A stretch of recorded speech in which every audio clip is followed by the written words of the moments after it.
Well, we're disappointed. We thought in some ways that was our best offensive half of the season, but we didn't get anything from it. Jenny Brandon made some great saves, but our quality in front of goal it just isn't good enough, and it's kind of plagued us all season long. So, we're disappointed. It hurt that a tie hurts them more than it hurts us. They only have 2 games left, so limits how many total points they can get. Um, but we have 3 games now. They're all going to be difficult. 2 are on the road, and then LA back here. So it didn't help us a heck of a lot either. Would you welcome seeing them again, or would you just as soon not? Every team is difficult. I thought we kind of showed that, we played pretty well today. Late in the game, I think we just ran ourselves out trying to get a goal.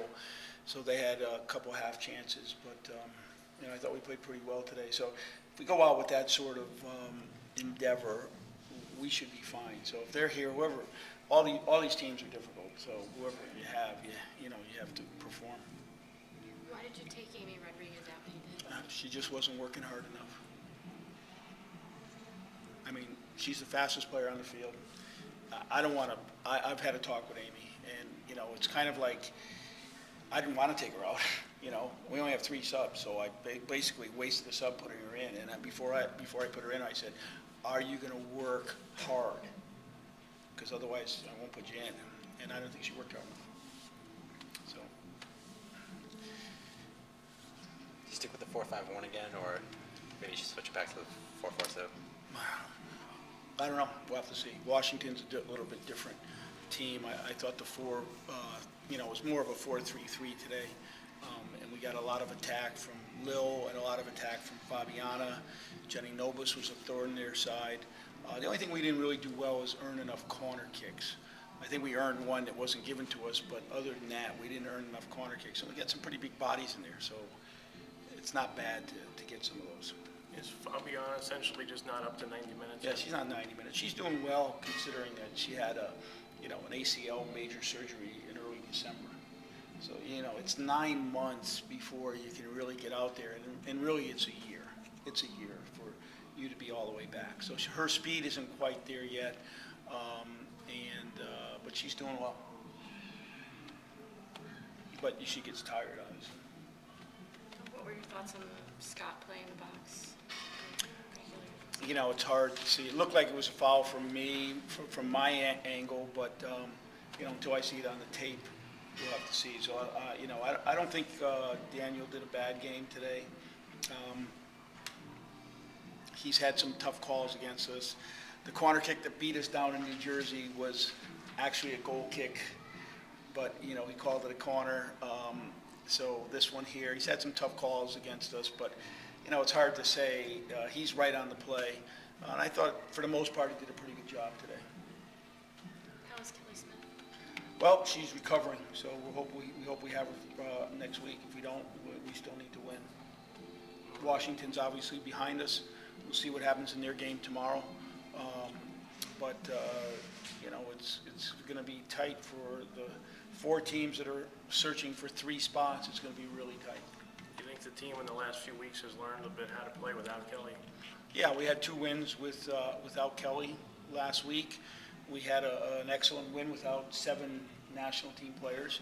And, the truth is, in this league, it's not necessarily the quality. It's if you're going to come out and work incredibly hard. And, I've said all along that the refereeing favors the negative player, the destructive player. We've had a lot of 0-0 games. The last 2 games in this league have been 0-0. We've had a lot of 1-0 games. So when destructive players are allowed to be destructive,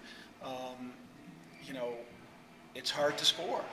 So really, you want players like Kelly Smith out there, but you really need hard workers in this league, players that are just going to really get about the field. And, there was a couple players that I didn't play today that are good players, like Mary Frances Monroe gave us 2 very good games. And, those are kind of league rules, though, that govern who you can play.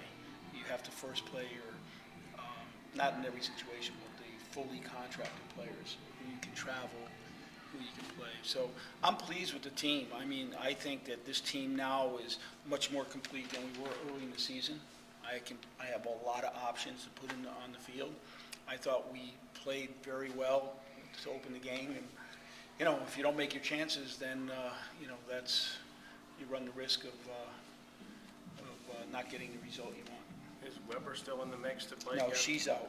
She just had arthroscopic on Thursday. So we were trying to keep her through the season, but it just wasn't working out for her. So it's better for her to get it now. So she's with us in the rest of the season. She can get her therapy and everything, and then, you know, she'll be that much closer to training and everything after the season. What about Candace Chapman, late scratch? What's her status? Well, she played 2 difficult games against the U.S. A little bit different than Amy DePelbit's games because it was pretty much half-court games. So Amy played 2 full games too, but she's kind of on the easier side where Candace had to work incredibly hard. But again, Nancy Goffrey had a good game for us. She can play. I have options. Casey Moore played a very good game for us. Nancy and Casey were the center out in San Jose. So I've got good players on the team. The one thing that we're missing is that quality in front of goal. Because Jenny Branham had a great game, and she had some great saves, but good finishing trumps good goalkeeping. Quick comment on Joe Cummings and his impact on the team and women's soccer in general. Oh, Joe's you know, an icon in soccer, not just women's soccer. He's you know, had a great affection for the National Soccer Coaches Association of America. He's been the president of that association. For him to step in and now be the executive director, CEO, and run that organization, which is the largest coaching organization in the world, is a great you know, step for him. And so I'm excited for him, and all the players are. So, you know, obviously the Breakers will miss him, but he's laid the groundwork, and so now we just have to keep it going.